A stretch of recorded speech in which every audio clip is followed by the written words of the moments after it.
Hello, എല്ലാവർക്കും സുഖമല്ലേ? നമ്മൾ ഇന്നൊരു നാടൻ റെസിപ്പിയാണ് ഉണ്ടാക്കാൻ പോകുന്നത്. മത്തി മുളകിട്ടത്. ഇത് വളരെ ടേസ്റ്റി ആയിട്ടുള്ളൊരു കറിയാണ്. ഉണ്ടാക്കാനും വളരെ സിമ്പിളാണ്. നിങ്ങളിതുവരെ അടുക്കള മാജിക് റെസിപ്പീസ് സബ്സ്ക്രൈബ് ചെയ്തിട്ടില്ലെങ്കിൽ സബ്സ്ക്രൈബ് ചെയ്യാം. വീഡിയോ കണ്ടതിന് ശേഷം കറിയെല്ലാം ഒന്ന് ഉണ്ടാക്കി നോക്കുക. നിങ്ങളുടെ അഭിപ്രായങ്ങളെല്ലാം കമൻറ്റ് ബോക്സിൽ ഇടാൻ മറക്കരുത്. വീഡിയോ ഇഷ്ടമായാൽ തീർച്ചയായും ലൈക്കും ഷെയറും ചെയ്യുക. നിങ്ങളുടെ ഫ്രണ്ട്സിനൊക്കെ മറക്കാതെ ഷെയർ ചെയ്യുക. അപ്പോൾ നമുക്ക് ഇതിൻ്റെ ഇൻഗ്രീഡിയൻസ് ഒക്കെ ഒന്ന് നോക്കാം. ഞാനിവിടെ ഒരു 1/2 കിലോ മത്തിയാണ് എടുത്തിട്ടുള്ളത്. ഇത് നല്ല ഫ്രഷ് ആയിട്ടുള്ള ചെറിയ മത്തിയാണ്. ഇത് ഏകദേശം ഒരു 30 എണ്ണം ഉണ്ട്.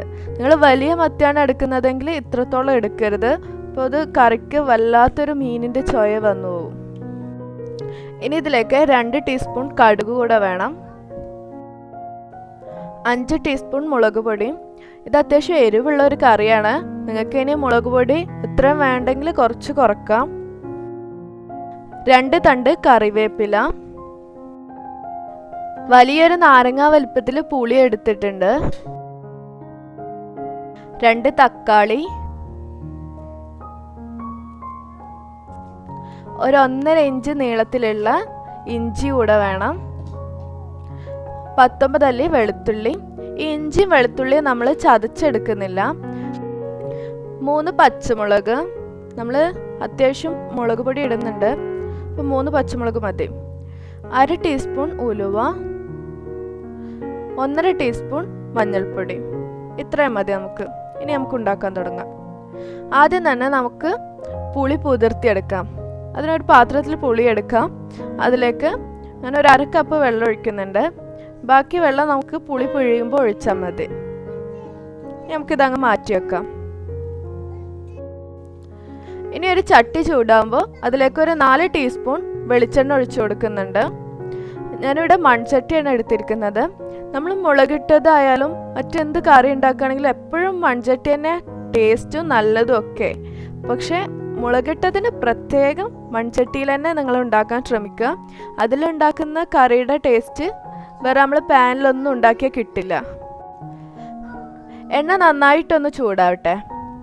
എണ്ണ നന്നായി ചൂടായി വന്നു കഴിഞ്ഞാൽ നമുക്കതിലേക്ക് 1/2 ടീസ്പൂൺ ഉലുവ ഇട്ട് കൊടുക്കാം.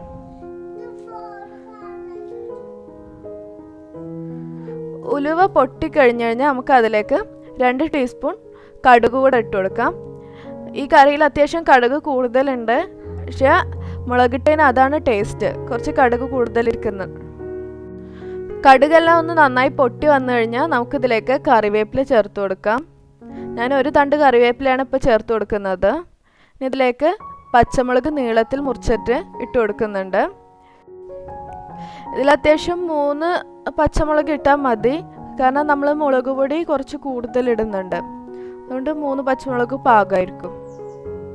പച്ചമുളക് നായി വന്നു കഴിഞ്ഞാൽ നമുക്കതിലേക്ക് വെളുത്തുള്ളി ഇട്ട് കൊടുക്കുക. വെളുത്തുള്ളി ഞാൻ ചതച്ചിട്ടില്ല, നീളത്തിൽ മുറിച്ചിരിക്കുകയാണ്.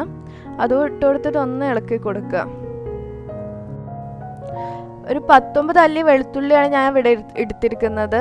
ഇത് ഏകദേശം ഒരു ഉണ്ട വെളുത്തുള്ളി ഉണ്ട്. ഒരു മീഡിയം സൈസിലുള്ള ഒരു ഉണ്ട വെളുത്തുള്ളിയാണ് ഇതിലുള്ളത്. വെളുത്തുള്ളി ഒന്ന് ആയി വന്നിട്ടുണ്ട്. ഇതിലേക്ക് നമുക്ക് ഇഞ്ചി ഇട്ട് കൊടുക്കാം. ഒരു 1.5 ഇഞ്ച് നീളത്തിലുള്ള ഇഞ്ചിയാണ് ഞാൻ എടുത്തിരിക്കുന്നത്. ഇത് ചെറുതായിട്ട് കല്ലുകൊണ്ട് ഒന്ന് കുത്തിയിട്ടേ ഉള്ളൂ, ചതച്ചെടുത്തിട്ടില്ല. വെളുത്തുള്ളിയുടെ ഇഞ്ചിയുടെ എല്ലാം ഒരു പച്ചമണം പോയി കഴിഞ്ഞാൽ നമുക്കിതിലേക്ക് തക്കാളി ഇട്ട് കൊടുക്കാം. ഇതിൽ 2 തക്കാളി എടുത്തിട്ടുള്ള ഒരു മീഡിയം സൈസിലുള്ള 2 തക്കാളി. അത് അത്യാവശ്യം വലുതായിട്ട് തന്നെ മുറിച്ചിട്ടുള്ളത്, നല്ല ചെറുതാക്കിയിട്ടൊന്നുമില്ല. ഇതിട്ട് കൊടുത്തിട്ട് നമുക്കിത് നന്നായിട്ട് ഒന്ന് ഉടഞ്ഞു വരണം.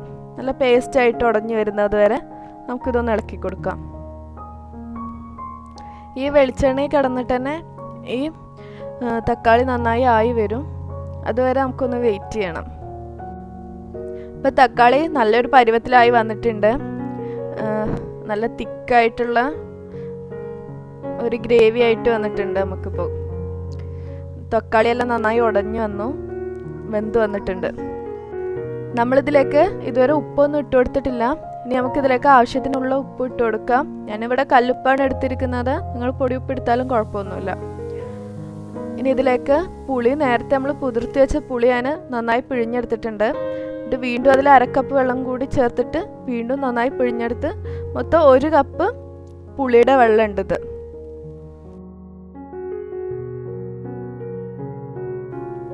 ഇനി നമുക്ക് ഇതിലേക്ക് പൊടികളെല്ലാം ചേർത്ത് കൊടുക്കണം.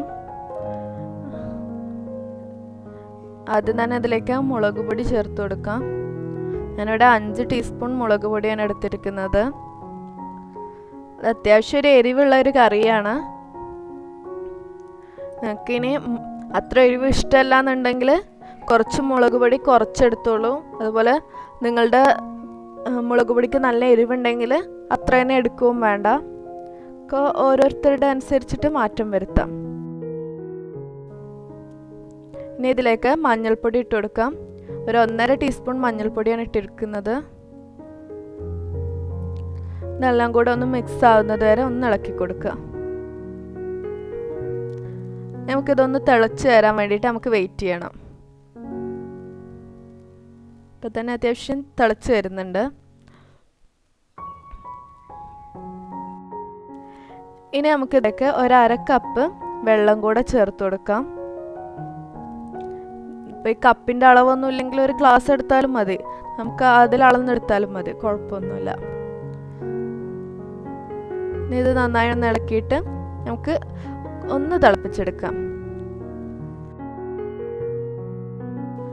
ഇതൊന്ന് തിളച്ച് വന്നാൽ നമുക്കിതിലേക്ക് മത്തി ഇട്ട് കൊടുക്കാം.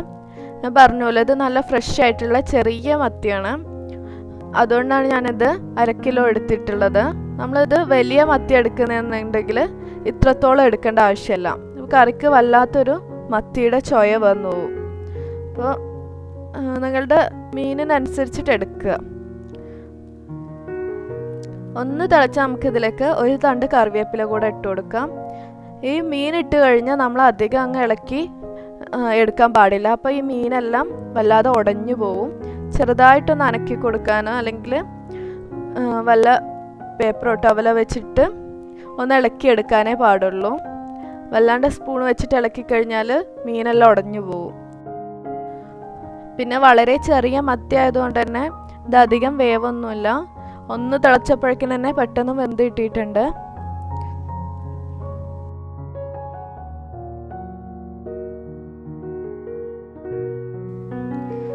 നമ്മുടെ കറി ഇവിടെ റെഡിയായി കഴിഞ്ഞു. നിങ്ങൾക്ക് വീഡിയോ ഇഷ്ടമായാൽ ലൈക്കും ഷെയറും ചെയ്യാം. നിങ്ങളുടെ ഫ്രണ്ട്സിനും റിലേറ്റീവ്സിനൊക്കെ വേണ്ടിയിട്ട് ഷെയർ ചെയ്യാൻ മറക്കരുത്. പിന്നെ ഞാൻ നേരത്തെ പറഞ്ഞതുപോലെ നിങ്ങൾ അടുക്കള മാജിക് റെസിപ്പീസ് സബ്സ്ക്രൈബ് ചെയ്തിട്ടില്ലെങ്കിൽ സബ്സ്ക്രൈബ് ചെയ്യാം. അതിൻ്റെ തൊട്ടടുത്തുള്ള ബെൽ ബട്ടൺ കൂടെ പ്രസ് ചെയ്ത് കഴിഞ്ഞാൽ ഞാൻ പുതിയ വീഡിയോസ് എല്ലാം ഇടുമ്പോൾ നിങ്ങൾക്ക് നോട്ടിഫിക്കേഷൻ വരും. നിങ്ങൾക്ക് മുടങ്ങാതെ കാണാനും കഴിയും. നിങ്ങളുടെ അഭിപ്രായങ്ങളെല്ലാം തീർച്ചയായിട്ടും കമൻറ്റ് ചെയ്യണം. Thank you. നമുക്ക് മറ്റൊരു റെസിപ്പി ആയിട്ട് വീണ്ടും കാണാം.